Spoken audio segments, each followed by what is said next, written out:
Hello, कैसे हो मेरे प्यारे बच्चों? खुश होंगे और मस्त होंगे और अपने बोर्ड एग्जाम की तैयारी बेहतरीन ढंग से कर रहे होंगे। बात सही है ना? तो आज हम लोग बेटा अपने इस प्यारे से यूट्यूब चैनल उमेश गुरुकुल पर क्लास 10th के चैप्टर नंबर 4 किस सब्जेक्ट के? साइंस के chapter number 4 carbon and its compound के 20 MCQ क्वेश्चन का अध्ययन करेंगे। बेटा ये जो 20 क्वेश्चन है ना, बहुत ही ज्यादा इंपॉर्टेंट क्वेश्चन है।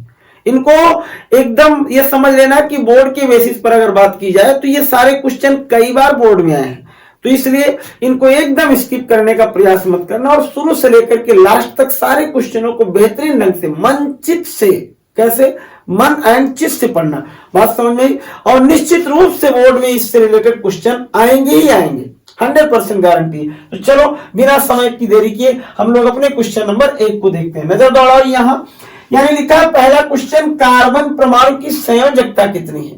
कार्बन परमाणु की संयोजकता कितनी है?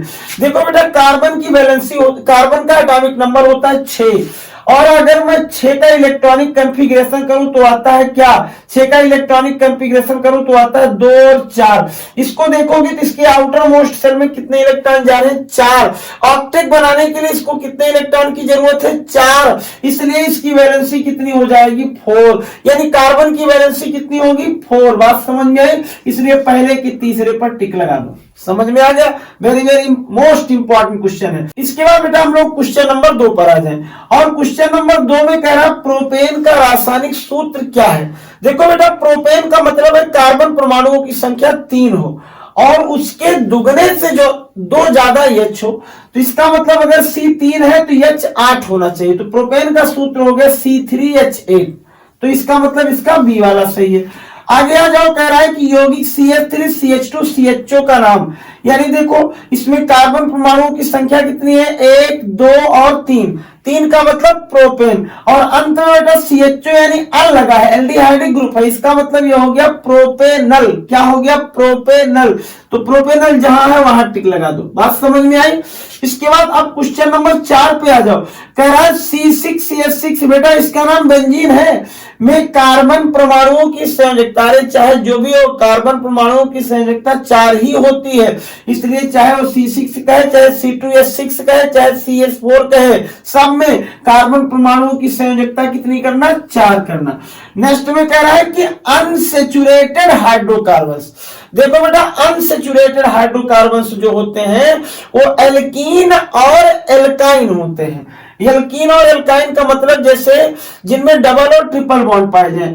अब जो जिसमें C यानी क्या हो, दुगने से 2 ज्यादा हो, वो तो हो नहीं सकता, केवल दुगने से 2 कम या दुगना हो, C का दुगना हो या C के दुगने से 2 कम हो, तब समझ लेना वो अनसेचुरेटेड है। तो C का दुगना ठीक है, देखो तुम्हारे सामने दिख रहा है, यह है एथीन, यही तुम्हारा अनसेचुरेटेड हाइड्रोकार्बन है।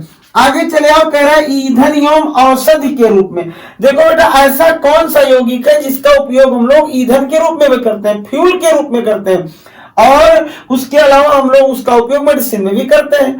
तो एक चीज अभी थोड़ी दिन पहले तुम लोगों ने सुना होगा कि हम लोगों के पास एक नई गाड़ियां आ रही हैं, लॉन्च हो रही हैं, जो एथेनॉल से चलेंगी, सुना था ना? तो इसका मतलब एथेनॉल जो है वो ईंधन के रूप में भी इस्तेमाल होगा। और दूसरी चीज, जितनी भी बेटा मेडिसिन कफ से रिलेटेड यानी खांसी से रिलेटेड बनाई जाती है मैक्सिमम में, या उसके अलावा और बहुत सारी चीजों में एथेनॉल का इस्तेमाल किया जाता है। तो ये एथेनॉल तुम्हारा ईंधन के रूप में भी हो गया, औषधि के रूप में। अगला कह रहा है एसिटिक अम्ल का IUPAC नेम क्या है? एसिटिक अम्ल का IUPAC नेम, एसिटिक अम्ल का सूत्र होता है बेटा CH3COOH, और इसमें कितने C मिले?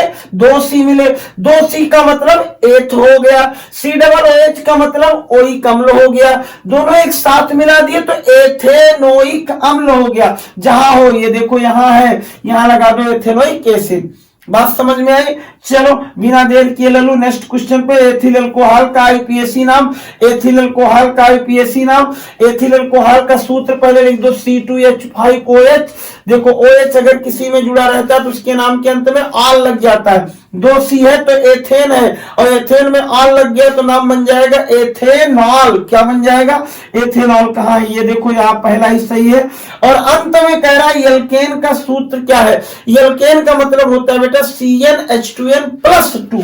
तो देखो यहाँ दूसरा वाला सही है, इस पर टिक लगा दो। समझ में बात आई? इस तरीके से तुम इन सारे क्वेश्चनों का स्क्रीनशॉट ले लो, फिर हम अपना आगे बताएंगे क्वेश्चन नंबर 10 से लेकर। तो अब हम लोग बेटा देख लें अपना क्वेश्चन नंबर 10। बात समझ में आई?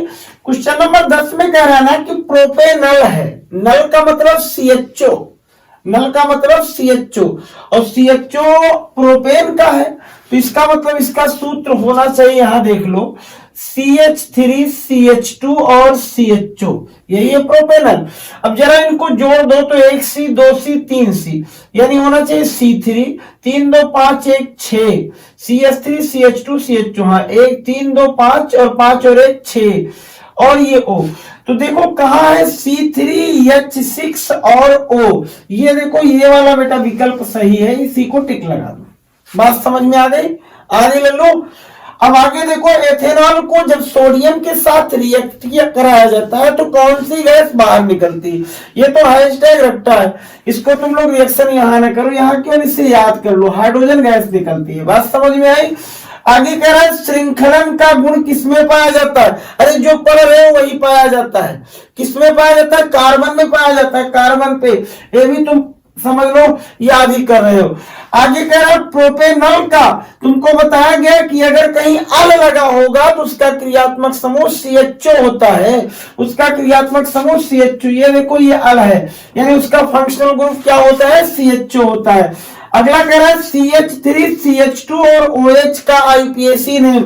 देखो बेटा, अगर कहीं OH लगा होता है ना तो उसके नाम के अंत में क्या जोड़ दिया जाता है? उसके नाम के अंत में जोड़ा जाता है आल। 2C है तो एथेन, एथेन में जुड़ गया आल तो एथेनॉल। ये वाला ऑप्शन तुम्हारा क्या हो गया? सही हो गया। समझ में बात आई? नेक्स्ट में कह रहा है एल्काइन का सूत्र है। एल्काइन का सूत्र देखो, एल्काइन का मतलब CnH2n-2। मैंने क्या होता है कि हैशटैग रट्टा, इसे भी पढ़ लो, ये रटना ही है, CnH2n-2। ये तुम्हारा क्या हो गया? एल्काइन। एल्काइन। उसके बाद ब्यूटेनोन का क्रियात्मक समूह है। ब्यूटेनोन का मतलब कीटोन, कीटोन का क्रियात्मक समूह का होता है, फंक्शनल ग्रुप होता है C+O। ये होता है कीटोन का।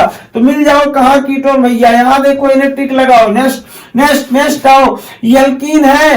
एल्कीन का मतलब डबल बॉन्ड, एल्काइन का मतलब ट्रिपल बॉन्ड, और एल्केन का मतलब सिंगल बॉन्ड। तो डबल बॉन्ड का ये देखो, इसी पर, इसी के नीचे टिक लगा दो, टिक लगाओ। नेक्स्ट आओ, ब्यूटेनॉल 2। देखो दिमाग लगाओ, ब्यूटेनॉल का सूत्र का क्या होगा? देखो ब्यूटेनॉल का मतलब 1C 2C 3C 4C, 2 पर ऑल है तो यहां लगा दिया, यानी अब ये देखो CH3, यहां बेटा CH3, यहां CH2 और यहां CH। देखो अब इनको जोड़ लो, 1C 2C 3C 4C, 4 हो गया C, 3 2 5 1 6 3 9 1 10 CH 10 और O। देखो C4H10 और O, ये देखो पहला ही ऑप्शन सही हो गया। आगे चले आओ, निम्न में से कौन सा हाइड्रोकार्बन एल्कीन है? तुम लोगों को लग रहा होगा एसिटिलीन पर टिक मार दो। अरे नहीं, एसिटिलीन बेटा इथाइन होता है, इसको याद रखना, दिमाग में रखना है। एसिटिलीन नहीं होगा, ये गलत है, इसमें एथिलीन सही है। आगे है CH3 CO, CH3 का IUPAC नाम, अगर बीच में CO लगा है तो कीटोन है, नाम के अंत में ओन जुड़ेगा। 3C है प्रोपेनोन। कहा है प्रोपेनोन? ये देखो, इस पर टिक लगा दो। इस तरीके से तुम्हारा बेटा 20 क्वेश्चन खत्म हुआ, एकदम मंच से इसको पढ़ना। और अगर अभी तक चैनल को सब्सक्राइब ना किए हो लो तो बाकी जानते हो क्या करना है, अपने मित्रों तक भी शेयर करो।